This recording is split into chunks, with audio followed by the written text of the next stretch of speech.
For this question 11, when you want to factorize, you need to ask yourself these questions first. Is it 2 terms? Is it 3 terms? Or is it 4 terms? Because if it's 2 terms, 3 terms, or 4 terms, we do it differently.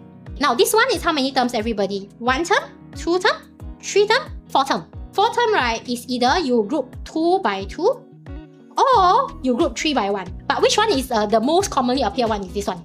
If you want to group 2 by 2, right, you need to ask yourself whether you can group 2 by 2 first. Like these two, no problem because you can factorize the P. But this one you have a problem because you have Q, you have 4. They don't have like common factor to take out. So can't really factorize these two. Then if you regroup how? Let's say you do this with this. Yes, you can take out the 2.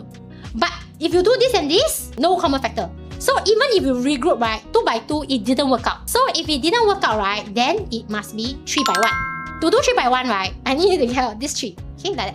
How do you factorize this 3? Use the cross method like that. P square here. Negative 2pq, you put it here. Q square, you put it here. Then you think about the factors. So we know that P times P give you P square. Q times Q give you Q square. But you see how we want to get negative. So I need you to introduce negative. Because negative times negative give you positive back again. Then now you just cross multiply. P times negative Q is negative PQ. P times negative Q is negative PQ. Plus together is negative 2PQ, correct? For this one, right, if you were to factorize these 3 terms, you will get the first one is this one, okay, which is your P minus Q. And then the second one is this one, is also your P minus Q. And then you still have the minus 4. Here, right, your P minus Q, you can square it because you got double of it. 4, right, is actually 2 square. So this one is your perfect square minus perfect square. See? Perfect square minus perfect square. It goes down to your formula in Sec 2 that you learn, right? A square minus B square. You learn this formula A plus B, A minus B. So you're going to apply it here. Your A is your P minus Q. Your A here is your P minus Q. Your B is your 2. Since here is plus B, is plus 2. Since here is minus B, is minus 2. So that's how you solve this. Then B, right, if you want to simplify a fraction like this, the first step is factorize. Now, how do you factorize this? At one glance, right, you may not be able to tell, but remember I told you about perfect squares. Isn't this is your perfect square 1? To break it down, right, usually we'll write it as 1 square, 2 square, 3 square. Okay, we'll break it down like this.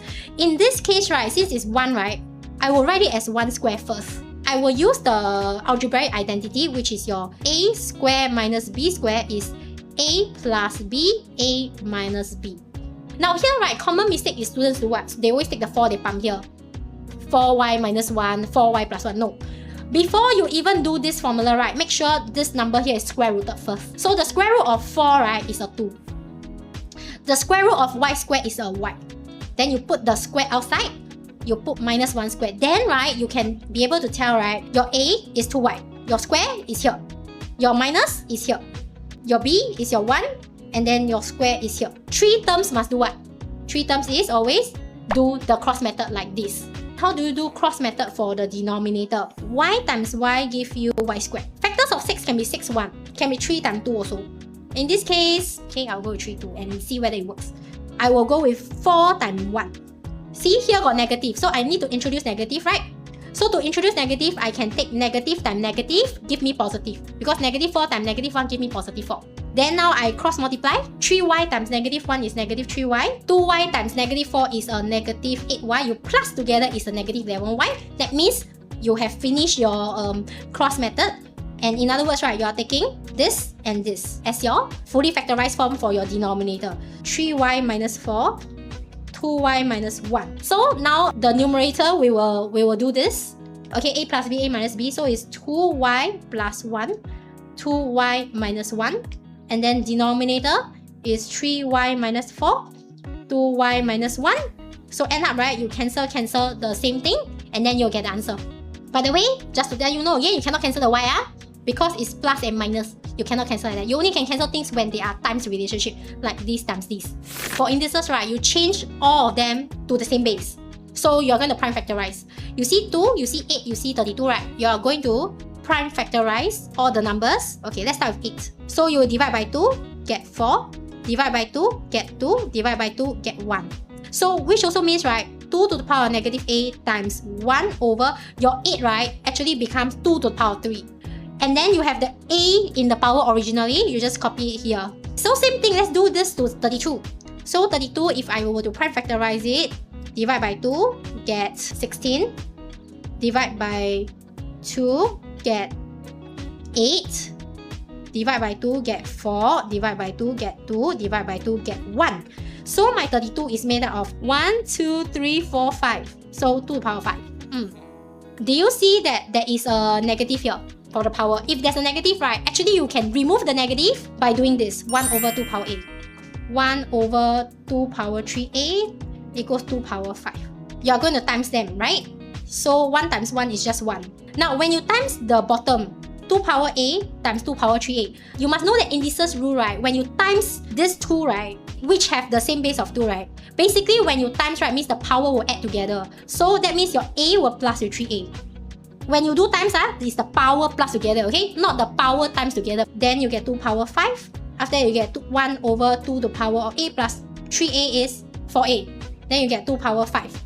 This one is just 2 power 5, right? This one there's a 1 over something, which I don't want that fraction. So I can bring it up, it become a negative. Yes, so that's what happened for indices. So now, right, you see your left side, right, is a base 2. Your power, right, is negative 4a and a 5. So confirm your power must be equal to one another because this base is already the same. Then this one confirm same as well, right? So you will know that negative 4a equals to 5. So a is 5 divided by negative 4, which will give you a negative 5 over 4. To be able to minus it, you must make same denominator. So to make same denominator, you are going to times 4 here.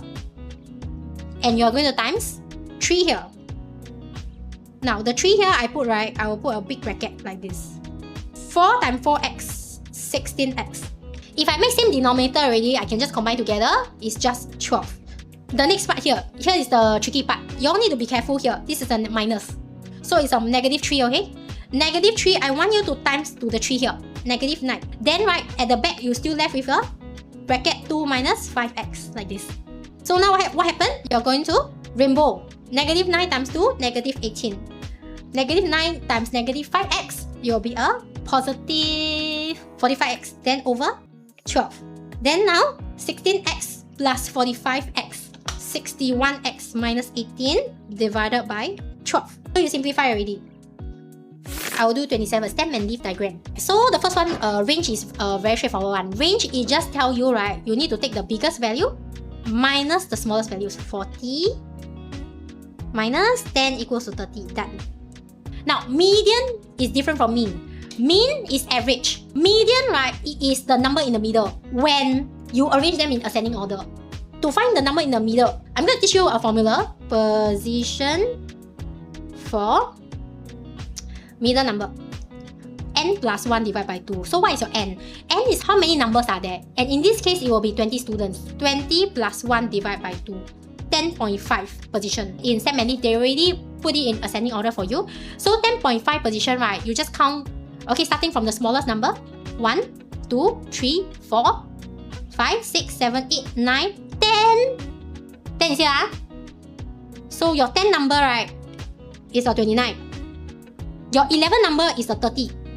So if it's 10.5, right, it means it must be in between 29 and 30. If you add 29, you add 30, right? 10.5. This is your 10 position, this is your 11 position, right? So 10.5 must be in the middle. So you just take 29 plus 30, then you divide by 2. 29. One must score 80% or more to qualify for distinction. What is the percentage of the class that scored distinction to get 80% or more? Bearing in mind, your total mark is not 100 marks, it's 40 marks. What is 80% if the total is 40 marks? 80 over 100 multiplied by 40 marks. 32 marks. Now in this stem and leaf table, where are 32 marks? This one is 32. So got one of them, 35, 36, 36, 37, 39, 40, right? 1, 2, 3, 4, 5, 6, 7. 7 people. What percentage of the class that scored distinction? 7 people out of 20. Yes, out of 20 students. Then to make it a percentage, right, times 100. So that's how you get 35%. Show that this can be simplified to that. If you want to simplify, look at the denominator first.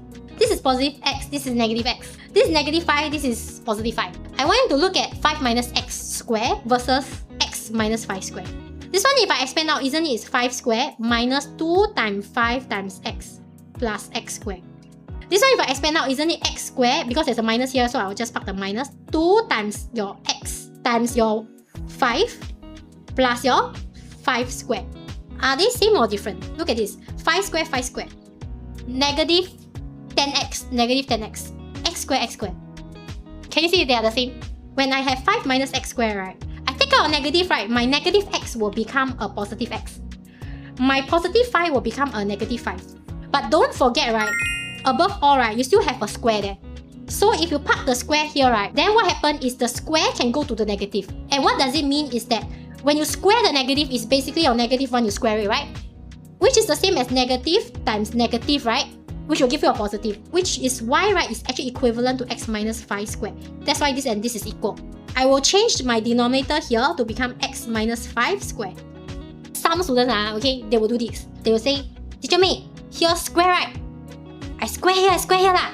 No, mathematically it's wrong. If you got double of x minus 5, you must times x minus 5. X minus 5. Okay, so this one, x minus 5 squared.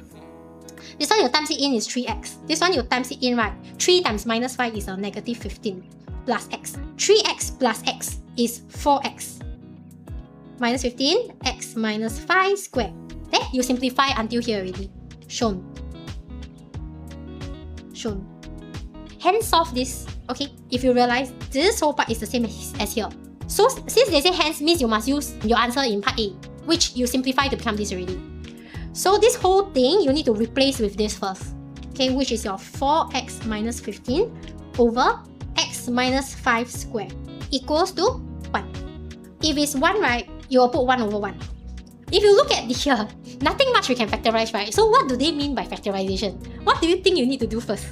Cross multiply, yes. You expand out, then you can factorize. So you cross multiply, you get 4x minus 15 equals to x minus 5 squared.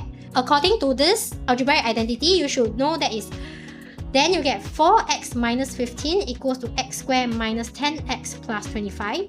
Now to be able to factorize, move everything to one side of the equation. So I'm going to move this. So it means x squared minus 4x. Okay, this will move over, become minus 4x. I copy this thing down, minus 10x. I copy 25 down. I move the minus 15 over, become plus 15. If everything I move to one side already, right, means the other side is equal to 0 already. So negative 4x minus 10x is negative 14x. 25 plus 15 is a 40, equals 0. Then this is your 3-term factorization. You can do the cross method. This one I think quite easy to get. 14, I think you can just think of 4 and 10. X and x squared. Then you got negative, right? Just put negative. Negative 4 times negative 10, positive 40. Cross multiply, get negative 10x. Cross multiply, negative 4x. X minus 4 and x minus 10 equals 0.